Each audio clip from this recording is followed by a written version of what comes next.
We have 3 more candidates for you to meet this morning, and because there's only 3, we have shortened the time of the debate from an hour. We would have had an hour if it was 4, but it's going to be shorter.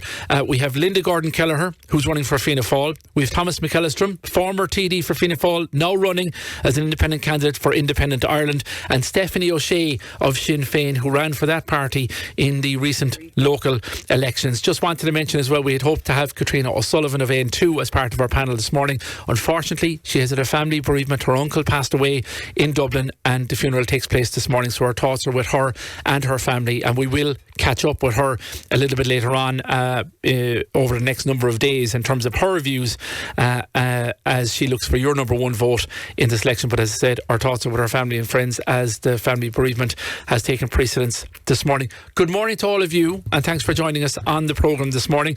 I'm going to start with the issue of cost of living. Alongside housing, it's the issue that's coming up most often from people I've been talking to, canvassers and others on the doors. It's been a rough ride for people with the level of inflation over the last number of years.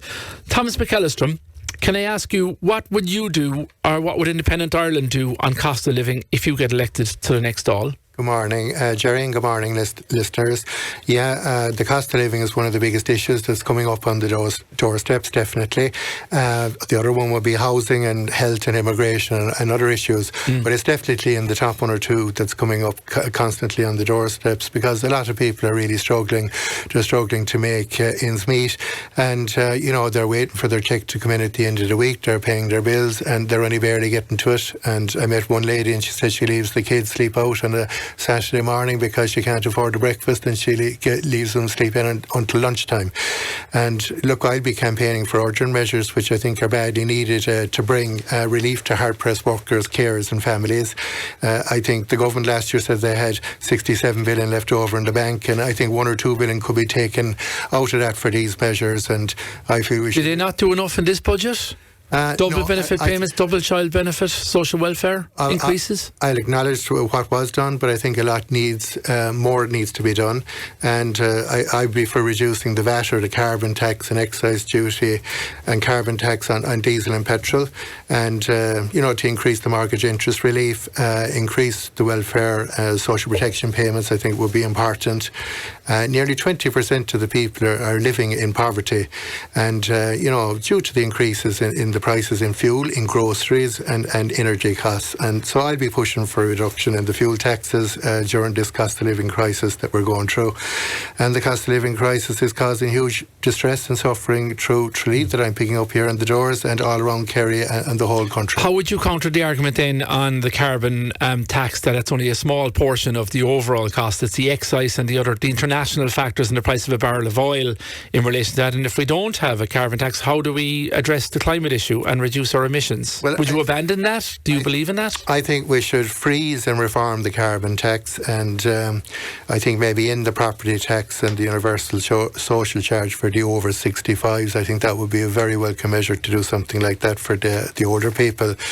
And I suppose seek further resources to bring relief to hard-pressed workers and families. And cheaper energy, of course, is another one, by securing Ireland's energy independence, And, if we had the LNG company out in Tarbert there, the gas company, the difference that would make, not just for Kerry and North Kerry. And look, I'm a rural North Kerry candidate, the only party candidate in rural North Kerry, but I think it's even more important than that. It's for national energy security as well, and I'd be pushing for that if I'm elected in the Dáil. OK, Linda Gordon-Kelleher of Fianna Fáil, what would you do? What would your party do on cost of living if you were elected? What would you do for people of Kerry? Morning, Jerry. Morning. Look, I suppose the cost of living is the big issue that's coming back on the door, and it is a huge issue for people across the county.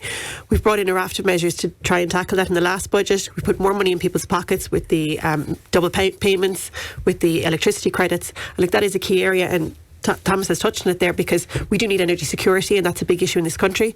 So we're proposing to reduce the VAT on energy and also to reduce the standing charge. But we need to work and invest in our grid and our network, and to have more sustainable energy going forward.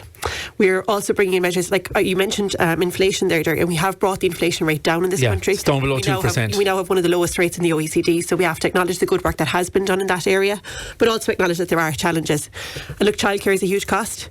We have brought in a number of measures to try and reduce the childcare costs, but we also have a challenge with providers in that area as well, because they can't retain staff, and the cost of doing business is simply too high for them. In a lot of cases, it's not matching the funding that they are getting. So in that, there are two areas that we can really look at. I suppose beyond that, there's the VAT and the gas and electricity. Beyond that, reducing the public services and promoting price transparency in those industries as well will help. Yeah, is that targeting the shops and the businesses or the bigger companies in terms of what they're charging people? Or there's an allegation that some of them are taking advantage of this and they're gouging. They're saying, inflation increased input costs for our business, so we're putting up the prices. How will you tackle that? Well, I suppose, look, the issue is that these companies are coming back and saying that they have increased profits at the same time that they're increasing charges on the customers, and that's not acceptable. So that is an issue that we need to challenge, and we need to tackle these companies, and to enhance the competition by promoting price transparency will be a big issue there. OK, you mentioned VAT and VAT on energy. One thing your party didn't do as part of the budget was bring down the VAT for businesses in hospitality, which would help them transmit onto their customers lower prices. You're promising it now. Why didn't you do it in the budget? Look, absolutely, the VAT on hospitality is a huge issue, and as the only Killarney candidate, obviously Killarney is the home of hospitality and tourism, and it's a huge issue that I'm getting constantly on the doors, and I think it is something that we do need to address, and I regret that we didn't do it in this budget. And look, unfortunately I wasn't there to represent. You weren't there to influence it. So absolutely, Jerry, and it would be something that would be at the top of my agenda to push going forward if I was elected. Alright, Stephanie O'Shea, Sinn Féin, cost of living, what are you going to do? Well, this is one of the big things with housing that is coming up on the doorsteps. People really are struggling. We acknowledge the one-off supports were necessary and welcome by people, but it's not nearly enough. We need to get to grips with this on a permanent basis. We have a number of options to tackle this. So we were going to take the first 45,000 of euros out of workers' income out of USC. This will help the regular worker, the ordinary person on the street. This was an emergency tax levied when Fianna Fáil crashed the economy a number of years ago. We want to bring rents down, make housing affordable. This is a big issue for people. Our childcare proposal for €10 a day isn't just a vague idea. We have a plan, we have worked on it. We can be ready to implement that by September next year if we actually get a chance to get into government. Okay. Unlike the other government parties, our childcare plan will include childminders. So we'll actually not... These are the people who are in their own homes, 6 to 10 or less of people. You will support them as well. A lot of people aren't using creches. They might not have creches available. It might be the neighbour down the road that is minding the children for 4 or 5 hours a day. So they will be included in this. Yeah. So it takes the pressure off our creches. We also want to get rid of the local property tax. This is a real means that will actually help the regular person. We'll bring down student fees to eventually abolish them. We'll abolish the TV licence. These are the things that will actually make a real difference in the ordinary person's life. Okay. Let me ask you this. Abolish USC, abolish local property tax, get rid of the TV licence and other costs. How are we going to keep the country running? Who's going to pay? Well, are you not going to hollow out the tax base? A really wealthy country are, but I think the people on the ground are not feeling that. First of all, we'll start spending ridiculous money on phone pouches and bike sheds and everything. There's going to be control into the country. It's just scandalous what's been going on lately. I mean, to show how out of touch the government is at the moment with the regular person on the ground. The local Acorn scheme that has came in for the children, for newborn children. €1,000 for every newborn child. And their thing is, if you put in €2,000 per child per year, you'll have 53,000 by the time the child is 18. Most regular families don't have that. You're barely surviving paycheck to paycheck. I mean, really, where are they going with these mad ideas? I mean, we're in child poverty, huge waiting list, children with scoliosis, and they just seem to have completely lost reality and lost touch with the actual ordinary person on the ground. Okay, and Sinn Féin will change all that. You'll reform all it, you'll cut all the waste, you'll pull the civil servants in line, accountability if someone isn't keeping an eye on what it costs to build a bike shed and all Ireland. It's promises. The government parties have failed to deliver.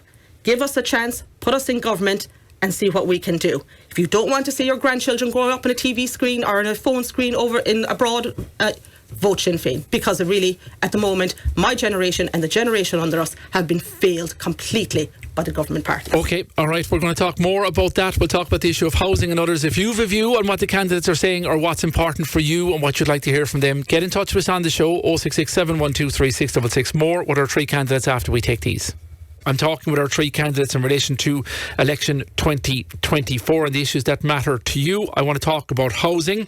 Linda Gordon Kelleher, Fianna Fáil's promises on housing. We're looking at maybe 38 to 40,000 houses being built this year. Is it 300 or 370,000 houses Fianna Fáil want to build? How are we going to get to that in the next 5 years? With all the price pressures, the increase in house prices, the increase in the cost of building a home and the labour shortages that are out there. How will you deliver? Why should people trust you when you haven't met the targets of the last 5 years? Well, look, Jerry, I suppose what I will say is that we have delivered on housing, and we can stand over the fact that we have delivered. We built more houses in the last government than we did in the previous two, and that was despite the challenges that we had with the war in Ukraine and with the COVID pandemic.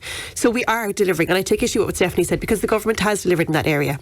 But we've also introduced a raft of measures to target across the board. So we have the Help to Buy scheme, which I use myself to build my own home.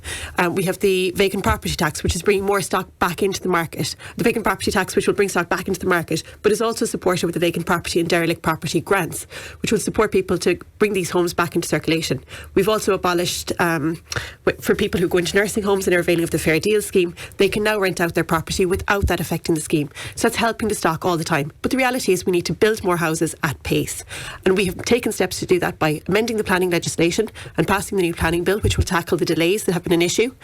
And by also, excuse me. You're okay. So tackling that area and then also tackling the cost side of it as well. And you believe you can bring in the workers we need or get the construction workers that need to deliver the retrofit scheme as well as build the new houses that we need? Absolutely. And look, we need to be investing in our apprenticeship colleges. And look, that's a big bone of contention for me, because we have the college in Killarney, the Pretty Poly, that should be constructed by now because it's been going on for many, many years. But look, we need to encourage people to go into these trades, and we need to support them in these trades. And educating and bringing back our workers that are abroad that have all of these skills and all of this experience by incentivising them to come home and by providing a decent standard of living here that will attract people back to this country. OK. Stephanie O'Shea, Sinn Féin's plan for housing? Well, we have a radical new plan for housing. Just to point out there about the increases from the Help to Buy scheme and inflation. Your own minister was fact-checked after his debate with Owen O'Brien by the Journal during the week to prove these things are false. I have a list of here in front of me that tells you that the Help to Buy scheme is indeed inflating prices. You did actually fail to meet your targets year on year. The housing crisis is not a new crisis. This has been going on and on. You're not making the impact needed. Child homelessness and homelessness in general has going up, I believe now, by about 400% since you've taken office. Our scheme is new. It is radical. We plan on delivering 125,000 public homes. 75 of them will be social rental. Another 50,000 will be affordable purchase. The only thing that I've seen the government be able to come back, because you know our plan is good, is the banks won't fund mortgages. No bank has come out to say that. And that is only a small section of our plan. For those people that are actually squeezed between being able to apply for social housing and being able to apply for mortgaging. We need a radical change. All our problems stemming from housing in this country. Again, I'd like to say it is not a new thing. They have been given a chance year after year after year. They're not improving. OK, let me ask you just 2 points. You mentioned the affordable leasehold scheme and the bank's concerns. What about the concerns of the Irish people on that? They won't own their own home. It's a visceral thing for people in this country. We have an issue whereby people prefer to own their own home. They don't go for the continental model of renting long term. That could be because of the conditions of rental, which may need to be changed to protect tenants long term better. However, for Irish people, they want to own the land under their house. You're saying they never will. There is a portion is there of not a point in Irish that? Population that are never going to be able to afford their own home under the current. So you're saying give up on that? No, I'm saying this is going to help that small section of society that is in a squeeze because they can't apply for social housing and they won't be able to get a mortgage. I don't accept that things are going to improve by abolishing schemes that are actually working and are proving to be working. You can complement that suite of... You can complement over again does not make it true. But you can complement... Let Linda make her point. I'll let you back in. Stephanie, I'll let you back in. Let her make her point. As a solicitor, I'm practicing every day, and I'm seeing people that are coming in buying their homes using these schemes, using Rebuilding Ireland, using all of the measures that are in place. It's about complementing the raft of measures that are working and amending them to target the people that aren't getting the benefit of them. Now, we do need you've hit in a good point there, because you do need an affordable housing scheme in Kerry, and we have not got one, despite the fact that the government has and the Department of Housing has put that in place. We look over the border, we can see there's one in Boherbue, there's one in Macroom, but yet we haven't got one in Kerry, and the Kerry County Council has only recently applied for that scheme, and we have developers who are ready to provide those houses and ready to build those houses, and that would bring home ownership to those people that do not qualify for social housing and cannot meet the challenges of the current prices. Okay, so Stephanie, your response to that, and on that point about if you scrap all these schemes, are you not starting everything again from scratch? Them straight away. We're going to give them a chance to phase them out. It's not going to be a complete stop. We will phase out the Help to Buy scheme. There's people now who've applied and we don't want to upset them, and they need to kind of go through the paces that they've already put in place. Yeah. But your schemes are driving up house prices. You keep saying it over and over again. It's not. That does not make it true. You have been fact-checked. ERSI, Central Bank, London School of Economics. They've all shown that you're driving up house prices. It's never going to stop. It's just going to keep going up and up. Okay, We need radical change. Tom McEllistrim, what are Independent Ireland going to do to change all this and deliver housing much needed in this county? Yeah, housing is the biggest issue definitely we're getting on the doorsteps. And when I'm going around on the doorsteps, I come home with a deck of cards every night full of people looking for council houses. So what we'll be doing at Independent Ireland is pursuing an acceleration of the housing programme, for Kerry here. And the provision of social affordable housing is definitely my number one priority in the election. We have huge waiting lists in Kerry. A lot of people on the council housing waiting list, leasing, the RAS scheme, people on the HAP scheme. And if you look at the figures in Castleisland, there's over 500,000 on the list. In Dingle, there's over 500,000. We know that, but what are you going to do to fix it specifically? What we'll be doing is trying to ensure the provision of social and affordable housing. That would be our priority. The other thing is, I suppose, to enhance the town centres, to attract people to live and raise families in the town centres. And we also have to prioritise initiatives, I think, to subsidise our renters, and we also have to push for greater assistance for the first-time buyers. People want, houses, and they want to own houses, and especially our young people. But the young people will never be able to buy a house at the moment the way things are. Young people, they don't have a home. They're even moving back in home, and I'm meeting an awful lot of people in that situation. Young people, 75% of the young people are considering leaving or immigrating, which is very sad due to the high cost of rents and the lack of housing. Is that the only reason for that? This is trotted out a lot by a lot of parties, saying they're all leaving because they can't afford a house. What about the people who are leaving because they want an opportunity to travel, to educate themselves, perhaps feel a little bit better, do college, make some money, and they have a view of coming back into the country in a couple of years' time? Yeah, that's a fair point as well. A lot of people like to travel when they're younger, and they get the experience and then they come back home. But we'd be hoping that they would come back home. I suppose that they'll have houses to come back home to, and that's the point. That's the point. And look, the rents are very high at the moment. The lack of housing is a problem at the moment for them. So that's a consideration for some of the people leaving. One of the issues is labour and labour shortages in this country. How would you fix that problem? Would you bring in workers from abroad and increase the work permit scheme to get more workers in to build the houses? I think we'll have to look at that because there isn't enough people in the construction industry here in Ireland to build the houses that we need to build. And we have to encourage a lot of our own people that immigrated and went to Australia and went to America and went to Canada. And we'd be trying to encourage them to come back home as well and make it attractive and have incentives to attract those people home, people in the trades. Okay, all right. We want to talk more about this. We want to talk about the health service as well. Some comments coming in for listeners too. Listener says, housing, this country is flooded with empty houses. Fill those first and all the new building won't be as necessary. Okay, keep your views coming to us on that. We'll be talking about health next. Naturally, we're going to talk about the health system now. Medical card patients who can't be seen by dentists. No candidate has mentioned this yet. Stephanie, a reform of the dental scheme perhaps maybe in this issue whereby dentists aren't taking on any more public patients. What would Sinn Féin do to fix that, and what's your plan for the wider health service? Yes, well, getting access to dental treatments is part of the Sinn Féin plan. We have probably one of the most comprehensive plans to transform healthcare in Ireland, fully costed. It will take time to implement this, and it goes hand in hand with our housing plan. We have a plan to introduce the public employment of GP. So far, we've no GP employed in Kerry. hire more public dentists and dental care teams to target school screening for children, medical card holders, and increase dental training places by 32%. That will come in at about a cost of about 65 million. We plan on delivering free prescription medicines for all households, for children on the GP cards. So it won't be increasing pressures on doctors, but it will make affordable living for most people much easier. Deliver hospital beds. We have plans to how to attract our people home. Our healthcare staff need to be treated a lot better.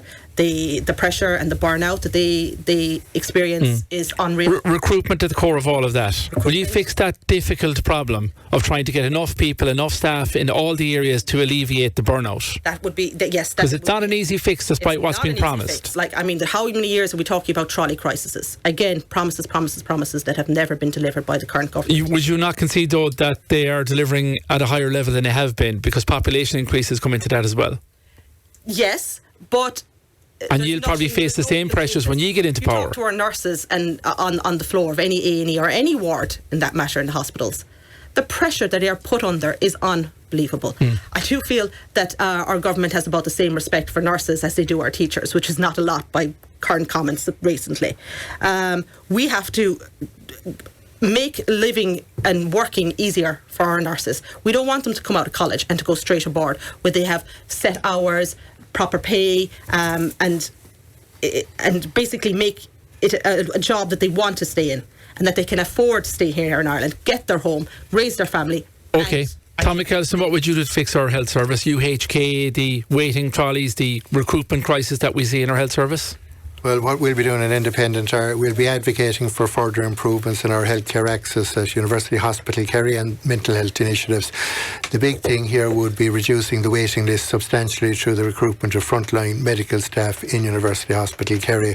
We need doctors and nurses and consultants, and I'll be seeking increased and better provision of resources for the mental health area in particular. It's an area that I'm interested in. For example, we need a lot more social workers in particular, I think, in that area.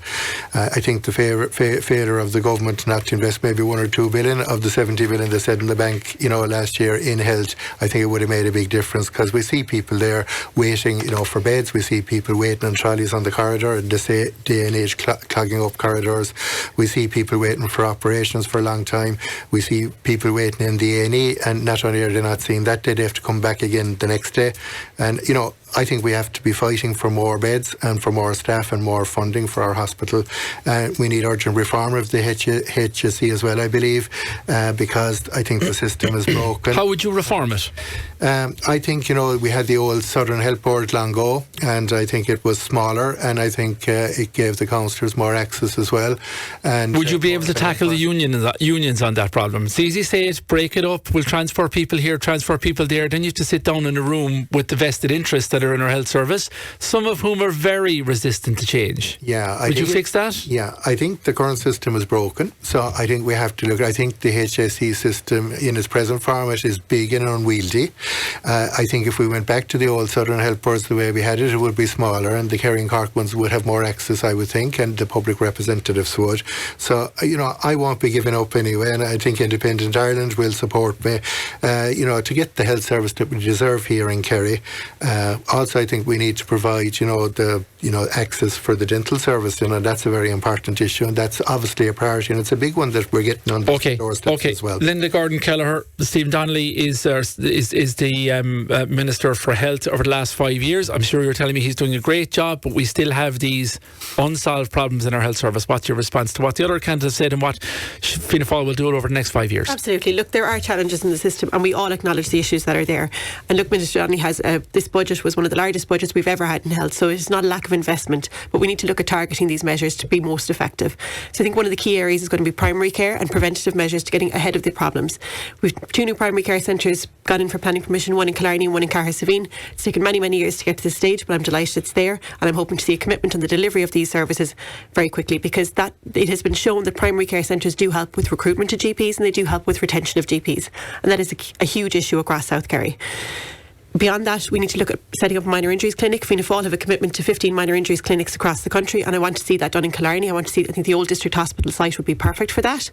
And when the changes come and they move into the brand new community hospital, which we have delivered with 130 beds, that when the move takes place to that new hospital, that site would be used for a minor injuries clinic. It would take pressure off UHK and off their A&E department, so they could deal with the critical patients and the more serious patients that are coming in, and take the day-to-day, the breaks and the scrapes and those issues out. It would also provide a service in the south of the constituency, which we haven't had as well. It would be similar to the situation in Mallow, which a load of people across Kerry also use, because it's a fantastic facility there. So I think getting ahead of those is a big issue. We're also committed to delivering up to 4,000 more hospital beds on a national scale and upping a further 100 ICU beds. So this will help with the pressure on the system. We're also working at investing in the preventative things, the screening, so putting more funding into breast check, into bowel screen, and to working to develop lung cancer screening programmes as well. So it's about getting ahead of the issues. You're promising a lot, but you've had the last 5 years to get some of these things delivered. Yes, the hospital is coming in Killarney, 130 beds, that's to be welcomed, but things like a minor injury clinic, we knew about that 5 years ago. Too slow, and you're asking people to trust you again, the Fianna Fáil Minister for Health, to deliver, when not enough was delivered for Kerry in the last 5 years. What's your response to that? Well, the Sinn Féin candidate, Mr. Pat Daly, has said that he wants the minor injuries clinic to be in Tralee. I don't think that's acceptable, because I think there's already a facility here, and we need to be spreading out our resources across the county so people don't have to travel, because travelling for care is a big issue for people. Like, I spoke to a woman down in Portmagee who said she's travelling up. It was to the hospital in Cork for her eye surgeries. Now she's going to Ballincollig. It's been a huge delay on. The travel is very cumbersome for her. Just leave much earlier. So I think things like that, we need to look at how we're getting, how people are getting access as well. And that's Stephanie, you want it for Tralee, not Killarney. It's a long way from Carsavine. It is a long way from Carsavine. And Tralee already has its I would like to bring you back to the primary care centre in Carsavine first that was mentioned there. This is going on for years. We have no guarantee it's actually going to happen. We can get no actual. Will it happen under Sinn Féin? Yes, it will, because it is about primary care. Okay. There'll be one in Carsavine in the next 5 years. Again, they've talked about it, they haven't delivered. Okay? We actually can't get any guarantees that it'll be a fully functioning primary care centre if we do get it. On local issues down there, we have one ambulance doing the entire South Kerry. They recently tried to cut that only on pushback. That we got it. So you're allowed to have one person is allowed to have a heart attack at a time. If the second person has it, good luck. You're not getting to the hospital in time. They've really they keep coming out with this stuff. They're going to do this. They're going to do this. They've had long enough. It's not happening. We don't see it happening on the ground. You know? Okay, all right. We're going to get into more on this. I want to talk about farming next, because the listener gets in touch, says, good morning, Jerry. As a young farmer, I can get candidates' views on the future of farming. How do we ensure there's a future for the industry? Tom McEllistrim, what's your view on this? Well, I suppose I'm farming myself anyway, so I suppose I feel I'm the most suitable candidate running here, I suppose, to represent farming and farming interests. I also held a position, I was Vice Chairman of the Agricultural Oireachtas Committee on Food, and I suppose, look, I'm, committed to furthering the development of the organic sector in Tralee and in Kerry, and I will work for the enhancement of horticulture and supporting nurseries and flowers and garden centres and landscaping. Sustainable farming is very important, and to have a viable farming incomes are vital, for the future of farming in our community. And I will strive to set up maybe agricultural, rural affairs, strategic policy committees, because we had the old county committees of agriculture long ago. They were scrapped, and I think it would give farmers, that. So we need to go back to that. I think so. Stephanie, your answer on farming? Sinn Féin have been advocating for fair pricing and supply chains for transparency to improve farmer incomes, expand subsidies and supports for the Irish seafood and agriculture sector. Support family farms to ensure rural viability. I feel rural Ireland has been very much forgotten. Okay, and then the quick answer for you on this. Look, I'm also a farmer, and I'm an organic farmer at that, and I know the struggles that people are facing. We have brought in targeted measures to try and address some of those, but one of the most important things that we're doing at the moment is the Task Force on Generation Renewal, because that is a huge issue in Irish farming, in attracting our young farmers to stay in farming. Keeping young people in farming, keeping them on the land. And that is the big challenge. We've tackled increasing the thresholds in capital acquisitions tax, and also working on the agricultural relief, which is good for that sector. In terms of the administration of the process, this is the biggest challenge that we have. There are a number of schemes out there to support farmers, but they are just too cumbersome. This year was incredibly difficult for farmers and for farm advisors, because we were the first year of the new cap. Now, I think that next year will be better, because we will have a settling down in that, and people will be used to the schemes and they will be used to what they need to do. But I think what we need to get to is we need to get to a system whereby farmers apply once.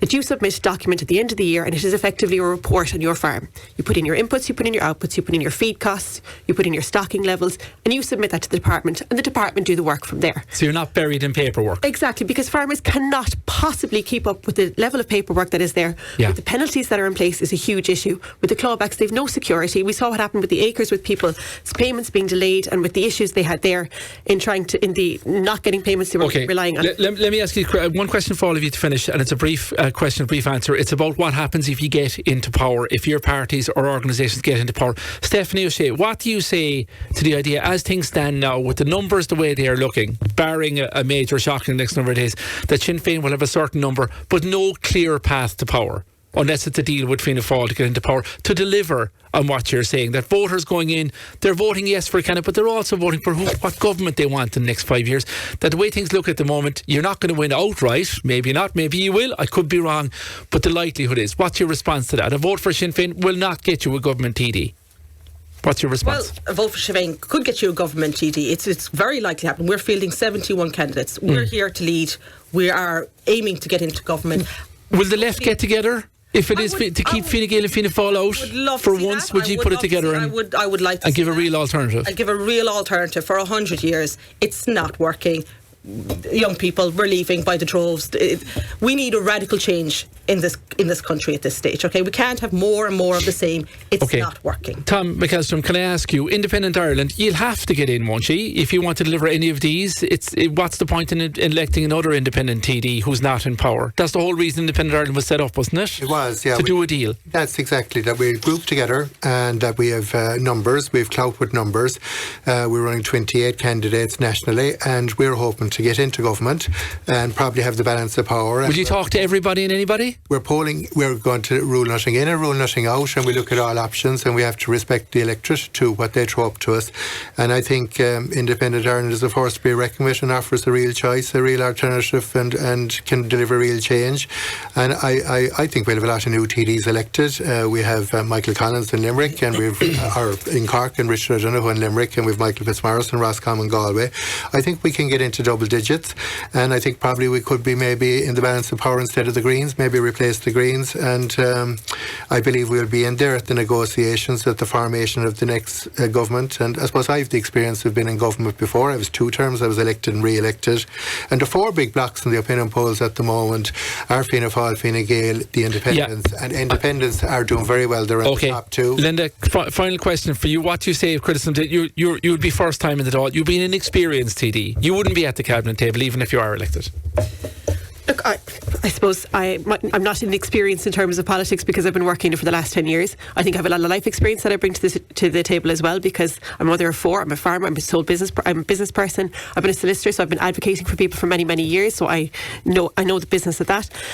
Look, the reality is that Fianna Fáil are committed to being in government, and we have consistently throughout history we've gotten into government in difficult times, and we did that when people were running away from government to the last election. Fianna Fáil stood up and went into a coalition that would have been unthinkable to many Fianna Fáil people many, many years ago, but we did it because it was in the best interest of the country. So I'm happy to be representing Fianna Fáil and to be standing as a Fianna Fáil TD. I think we have a great opportunity to deliver a second seat in this constituency, and I think that will put Fianna Fáil in a good position to lead the next government, and I think we are committed to doing that and delivering. And I want to commend Thomas McEllistrim because he has joined a party, because we have an awful lot of independents, and we have a lot of independents in this county, and they are just hurlers in the ditch. They are not delivering for the people of Kerry because they're not willing to take responsibility. So at least with Independent Ireland, Thomas has got as an independent, but will be there to form a block and to form a voting block and a majority if there is to be negotiations. Negotiations, okay, and depending what the voters decide, and we don't know what way a single vote will go next Friday. My thanks to the 3 of you for coming in and giving us your time this morning. Good luck on the campaign trail. Again, as I said, Katrina O'Sullivan in too.